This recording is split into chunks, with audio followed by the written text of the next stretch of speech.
Bon, avec ça, on va commencer. Bienvenue tout le monde à la présentation virtuelle d'Imprimo. Tout d'abord, j'aimerais dire un merci chaleureux à chacun et chacune de nous avoir rejoints aujourd'hui.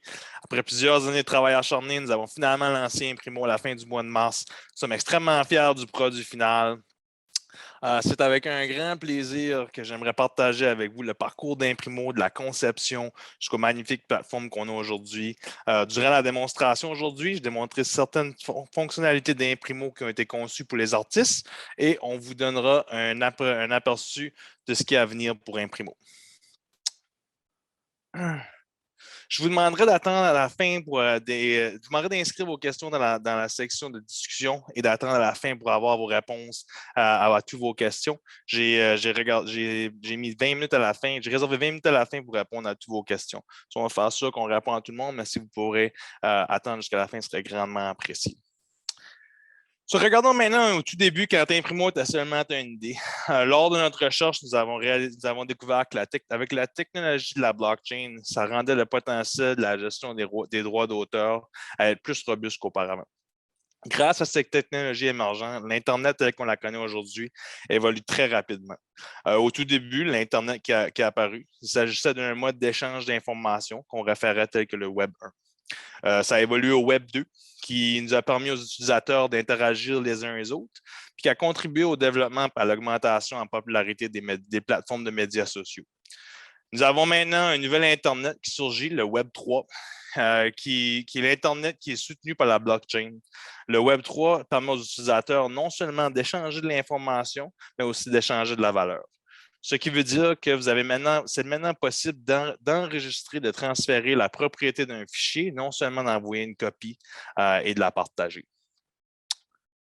Lorsque nous regardions à différentes preuves de concept dans le monde des créateurs en utilisant la blockchain, nous avons découvert qu'avec les solutions présentement disponibles, il était très facile de prendre n'importe quelle image, la dépouiller de son attribution et par la suite de la distribuer en ligne. Nous avons vu ceci comme un problème très important qui était à résoudre. Chez Imprimo, notre objectif principal est d'accroître la confiance dans la gestion des droits d'auteur en créant une ressource où n'importe qui peut venir vérifier c'est qui le détenteur des droits pour les œuvres qui sont distribuées en ligne. À la base, notre objectif est simple, c'est d'obtenir l'attribution appropriée pour les œuvres. Nous avons identifié que la première étape devait être d'exiger aux créateurs de vérifier leurs identités afin d'être capables de publier leurs œuvres publiquement. Ça nous permet de vérifier que vous êtes bien celui que vous prétendez être et qu'il n'y a aucun mauvais acteur sur notre site. Cela crée un lien reliable entre l'artiste et les œuvres où les revendications liées au parcours artistique et les droits d'auteur sont fiables. Finalement, nous sommes Canadiens.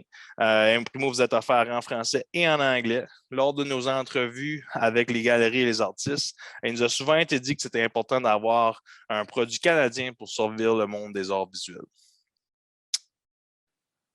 Je vais vous apporter un petit peu au processus de construction d'Imprimo. Lors de la construction d'Imprimo, nous avons établi un partenariat avec CARFAC, droit d'auteur en art visuel, Access Copyright, le RAV et notre équipe à Prescient pour construire cette ressource qui a pour but d'être comme LinkedIn, mais pour le monde des arts visuels. J'aimerais dire un grand merci à nos partenaires. Ce serait complètement impossible d'être ce qu'on est aujourd'hui sans eux. Ils continuent à être un très bon atout pour nous qui nous aide à vous apporter ce service qu'on a aujourd'hui. Nous avons été financés en partie par le Conseil des arts du Canada avec quelques subventions qui nous ont permis d'être où ce qu'on est jusqu'à présent et la balance a été financée par notre équipe après ça. Nous avons mené plusieurs centaines d'heures d'entrevues avec des artistes, les musées et les galeries. Lorsque nous parlons aux artistes et aux galeries, ce qui a ressorti, c'est que si le public connaît le contexte et l'histoire derrière l'œuvre, cela suscite exponentiellement plus d'intérêt dans le travail, dans les œuvres et dans l'artiste. Les galeries nous ont aussi dit qu'ils recherchaient des outils à pouvoir raconter l'histoire derrière l'œuvre. Et nous avons vu qu'il y avait deux types d'artistes, principalement. Il y avait les artistes établis et les artistes émergents. Les artistes établis recherchaient principalement à protéger leur réputation, leurs droits d'auteur, gérer simplement leur présence en ligne et des outils de gestion de portefeuille. Quand ça venait au point de vue des artistes émergents, ils étaient moins soucieux de cela. Ils étaient principalement concernés à se faire découvrir par leur public et par les galeries.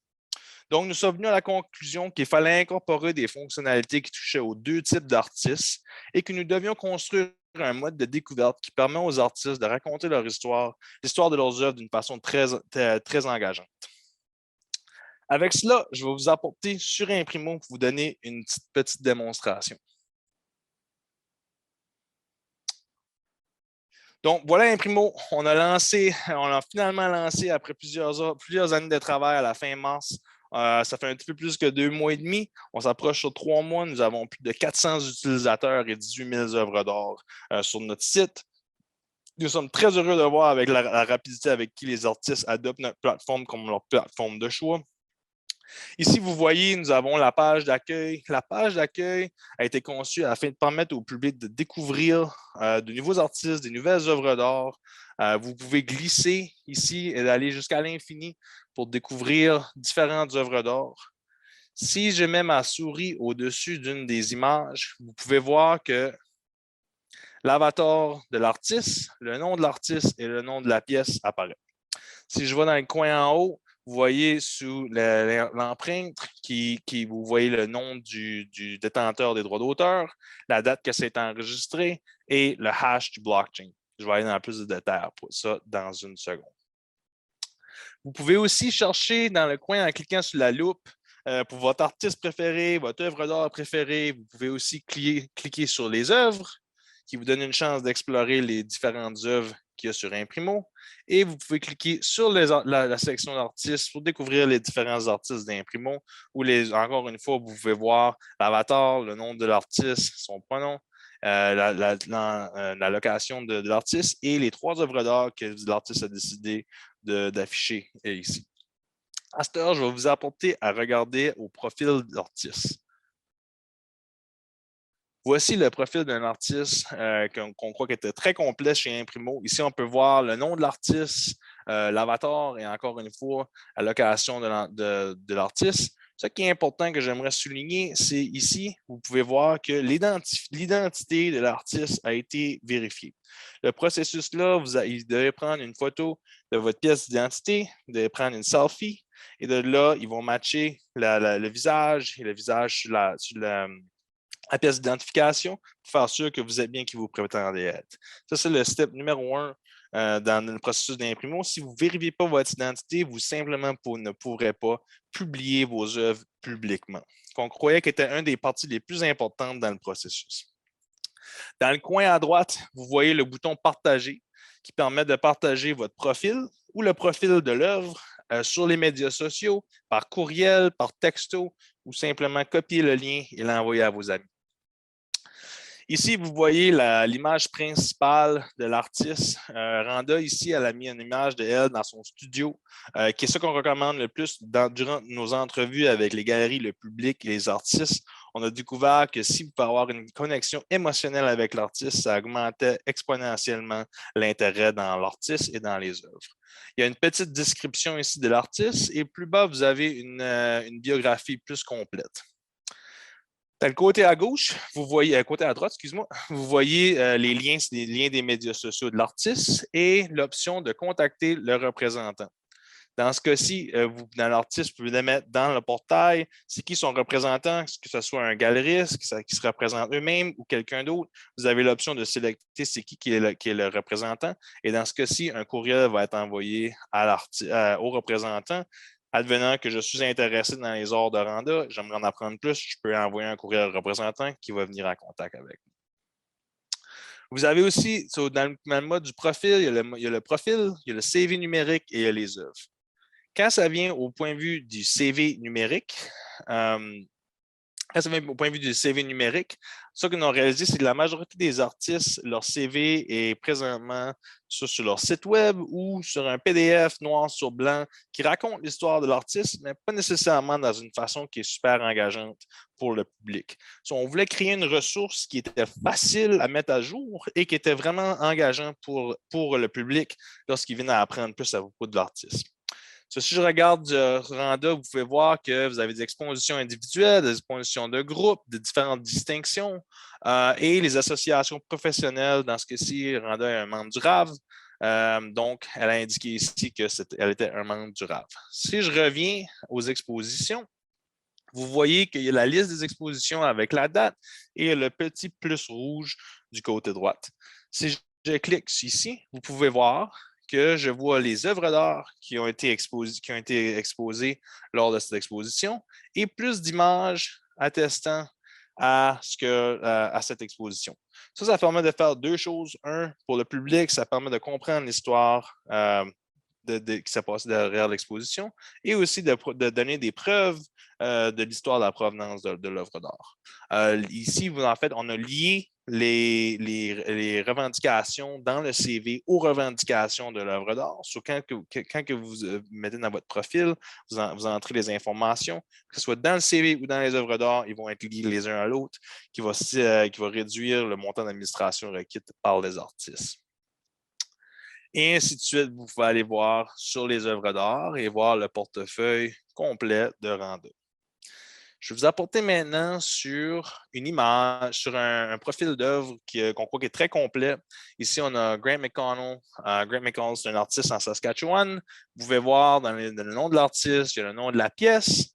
Encore une fois, j'ai l'option de partager cette fois-ci le profil de la pièce elle-même avec le public, avec mes amis et ainsi de suite sur les médias sociaux. Et vous avez l'image. Ici, nous avons l'enregistrement du blockchain. Qu'est-ce qui se passe au point de vue d'Imprimo quand ça vient le temps d'enregistrer sur la blockchain? Imprimo enregistre le metadata, le détenteur des droits d'auteur, le nom de la pièce, ainsi qu'une signature numérique cryptographique qui lie toutes les pièces ensemble. Je vais revenir à ça dans une seconde. Ici, vous pouvez voir le metadata, les informations à propos de la pièce ainsi que la série. Et un peu plus bas, on a ce qu'on appelle le processus ou l'histoire de création. Ceci a pour but de vraiment éduquer le public sur l'histoire de la création de la pièce. Dans ce cas-ci, vous pouvez voir Grant dans le processus de créer cette pièce qui permet non seulement au public de voir, d'avoir une expérience plus engageante, de comprendre le processus de création, mais aussi de créer des preuves qui attestent à la provenance de votre œuvre d'art. Un peu plus bas, on a le parcours artistique où, encore une fois, il y a un lien entre le CV et le parcours artistique qui fait que vous avez juste à entrer l'information une fois, il va apparaître aux deux endroits. Et si, encore une fois, si je clique sur le petit plus, vous pouvez voir dans ce cas-ci, Grant avait une publication pour son œuvre, vous pouvez ajouter des documents, des vidéos, des images, et ainsi de suite, toutes sortes de choses qui permettent de supporter la provenance de votre œuvre ou de la revendication. Même chose ici, il y avait une exposition où vous pouvez voir Grant dans l'exposition avec ses œuvres. Dans le coin en bas à droite, vous voyez qu'est-ce que l'œuvre est disponible pour. Vous pouvez faire une liste et encore une fois, on a le bouton de contacter le représentant afin d'avoir plus d'informations. Comme j'ai expliqué, le représentant est sélectionné par vous dans votre portail. Vous pouvez choisir c'est qui que vous voulez et le courriel va s'envoyer directement à eux. Encore une fois, on voit l'avatar, le nom de Grant et que l'identité de Grant a été vérifiée. Il y a le détenteur des droits d'auteur et la personne qui a fait les revendications. Disons que je crois que Grant n'est pas le détenteur des droits d'auteur ou que ce n'est pas lui qui a produit cette œuvre d'art. On a bâti un processus pour contester les revendications. Vous avez qu'à cliquer sur ce lien. Ça va nous envoyer un courriel et on va commencer l'investigation. Et finalement, je vais revenir à ce que je disais tantôt à propos de la blockchain.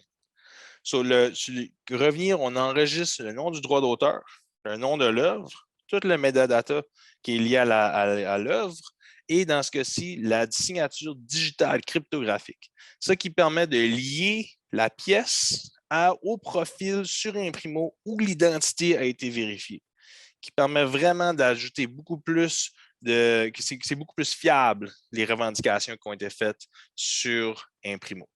Et tout ce qui est enregistré sur la blockchain est permanent. Vous pouvez faire des changements qui vont les changements vont être listés publiquement pour tous. mais vous ne pouvez pas enlever aucun changement. On pourra revenir après dans le sens s'il y a des questions. J'aimerais aussi vous montrer c'est quelque chose qu'on a bâti pour les artistes. On a entendu que plusieurs artistes se représentaient eux-mêmes. Plusieurs aussi sont représentés par des galeries. Et ils recherchaient à avoir de la documentation quand ça venait le temps, soit de l'exposition ou au point de vue de la vente pour joindre la pièce. On a créé les certificats de création qui sont automatiquement créés lorsque vous créez les œuvres. Dans ce cas-ci, je ne suis pas un artiste, donc vous voyez le logo d'Imprimo.